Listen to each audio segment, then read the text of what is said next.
Hi hello welcome back to my YouTube channel. ಇವತ್ತು ವಾಂಗಿಬಾತ್ ಹೇಗೆ ಮಾಡೋದು ಅಂತ ನೋಡ್ಕೊಂಬರೋಣ ಬನ್ನಿ. ಒಂದು ಪಾತ್ರೆಗೆ ನೀರು ಹಾಕ್ಕೊಂಡು ಸ್ವಲ್ಪ ಉಪ್ಪು ಹಾಕ್ಕೊಂಡು ಇಟ್ಕೊಂಡಿದ್ದೀನಿ. ಬದನೆಕಾಯಿ ಎಲ್ಲ ಸಣ್ಣದಾಗಿ ಕಟ್ ಮಾಡ್ಕೊತಾ ಇದ್ದೀನಿ. ಬದನೆಕಾಯಿ ಎಲ್ಲ ನೀಟಾಗಿ ಸಣ್ಣದಾಗಿ ಕಟ್ ಮಾಡಿಕೊಂಡು ಟೊಮೆಟೊ ಕಟ್ ಮಾಡ್ಕೊಂಡಿದ್ದೀನಿ. ಒಂದು 4 ಟೊಮೆಟೊ, ಒಂದೆರಡು ಈರುಳ್ಳಿ ಸಣ್ಣದಾಗಿ ಕಟ್ ಮಾಡ್ಕೊಂಡಿದ್ದೀನಿ. ಸ್ವಲ್ಪ ಕೊತ್ತಂಬರಿ ಸೊಪ್ಪು ಸಣ್ಣದಾಗಿ ಕಟ್ ಮಾಡ್ಕೊಂಡಿದ್ದೀನಿ. ಒಣಮೆಣ್ಸಿಕಾಯಿ, ಕರ್ಬೇವು ಸೊಪ್ಪು, ಸಾಸಿವೆ, ಕಡಲೆಬೇಳೆ ತೊಗೊಂಡಿದ್ದೀನಿ. ಒಗ್ಗರಣೆಗೆ ಎಣ್ಣೆ ತೊಗೊಂಡಿದ್ದೀನಿ. ಇದು ನಾನು MTR ವಾಂಗಿಬಾತ್ ಪೌಡ್ರ್ ತೊಗೊಂಡಿದ್ದೀನಿ ನಾನು. ಇವಾಗ ಒಂದು ಸ್ಟವ್ ಆನ್ ಮಾಡಿಕೊಂಡು ಒಂದು ಪ್ಯಾನ್ ಇಟ್ಕೋಬೇಕು. ಅದು ಸ್ವಲ್ಪ ಬಿಸಿ ಆದಮೇಲೆ ಒಂದು 4 ಸ್ಪೂನಷ್ಟು ಎಣ್ಣೆ, ಕಡಲೆಕಾಯಿ ಎಣ್ಣೆ ತೊಗೊಂಡಿದ್ದೀನಿ ನಾನು. ನಿಮ್ಗೆ ಯಾವ ಎಣ್ಣೆ ಬೇಕೋ ಆ ಎಣ್ಣೆ ಹಾಕ್ಕೊಳ್ಳಿ. ಸಾಸಿವೆ, ಕಡಲೆಬೇಳೆ ಹಾಕ್ಕೋತಾ ಇದ್ದೀನಿ.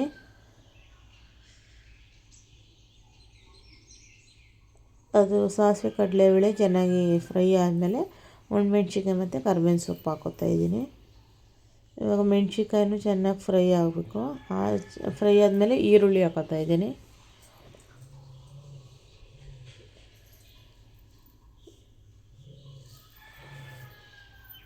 ಈರುಳ್ಳಿ ಫ್ರೈ ಮಾಡ್ಕೊತಾ ಇದ್ದೀನಿ ನೀಟಾಗಿ.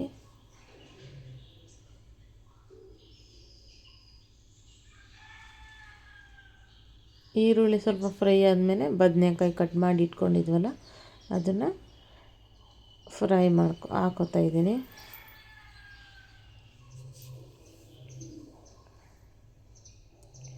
ಹಾಕ್ಕೊಂಡು ನೀಟಾಗಿ ಎಣ್ಣೆಲೇ ಫ್ರೈ ಮಾಡ್ಕೋಬೇಕು. ಬದನೆಕಾಯಿನ ಒಂದು 10-15 ನಿಮಿಷ ಎಣ್ಣೆಲೇ ಫ್ರೈ ಮಾಡಿಕೊಂಡ್ರೆ ಟೇಸ್ಟು ಚೆನ್ನಾಗಿರುತ್ತೆ.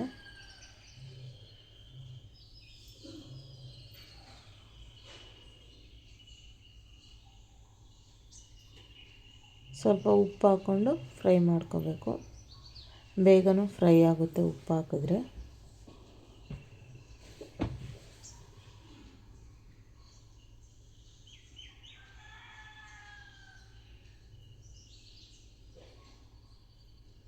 ಇದು ಬದನೆಕಾಯಿ ಸ್ವಲ್ಪ ಫ್ರೈ ಆದಮೇಲೆ ಅದನ್ನು ಮಿಕ್ಸ್ ಮಾಡ್ಕೊಂಡು ನೀಟಾಗಿ ಟೊಮೆಟೊನೂ ಹಾಕ್ಕೋಬೇಕು. ಇವಾಗ ಟೊಮೆಟೊ ಕಟ್ ಮಾಡಿ ಇಟ್ಕೊಂಡಿದ್ದೀನಿ ನಾನು. ಮೀಡಿಯಮ್ ಸೈಜ್ದು 4 ಟೊಮೆಟೊ ತೊಗೊಂಡಿದ್ದೀನಿ. 4 ಟೊಮೆಟೊ ತೊಗೊಂಡು ನೀಟಾಗಿ ಕಟ್ ಮಾಡಿ ಇಟ್ಕೊಂಡಿದ್ದೆ. ಅದನ್ನು ಹಾಕಿ ಫ್ರೈ ಮಾಡ್ಕೊಳ್ಳೋಣ.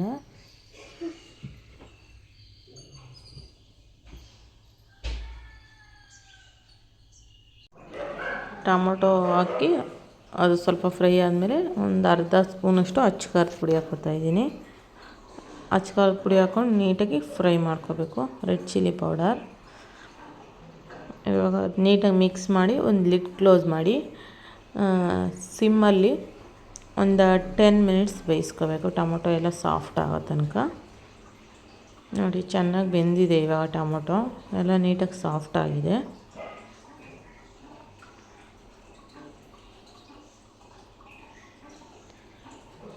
ನೀಟಾಗಿ ಮಿಕ್ಸ್ ಮಾಡ್ಕೋತಾ ಇದ್ದೀನಿ ಇದನ್ನು.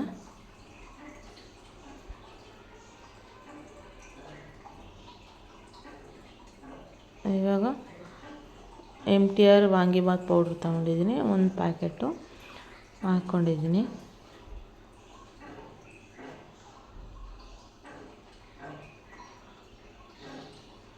ಒಂದು ಪ್ಯಾಕೆಟ್ ತಗೊಂಡು ಹಾಕ್ಕೋತಾ ಇದ್ದೀನಿ. ಇವಾಗ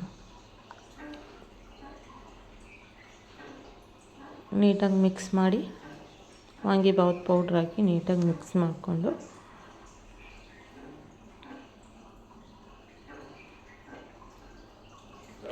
ಒಂದು 5 ನಿಮಿಷ ಆದಮೇಲೆ ಕೊತ್ತಂಬರಿ ಸೊಪ್ಪು ಹಾಕ್ಕೊಂಡು ಮಿಕ್ಸ್ ಮಾಡಿಕೊಂಡ್ರೆ ವಾಂಗಿಬಾತ್ ಗೊಜ್ಜು ರೆಡಿ ಆಗುತ್ತೆ.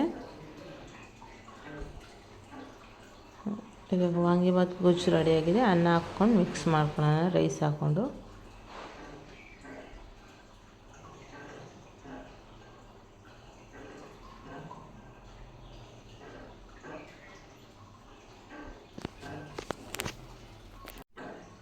ರೈಸ್ ಹಾಕ್ಕೊಂಡು ಮಿಕ್ಸ್ ಮಾಡಿಕೊಂಡು ಸರ್ವ್ ಮಾಡಿದೆ. Tasty vangibath ready.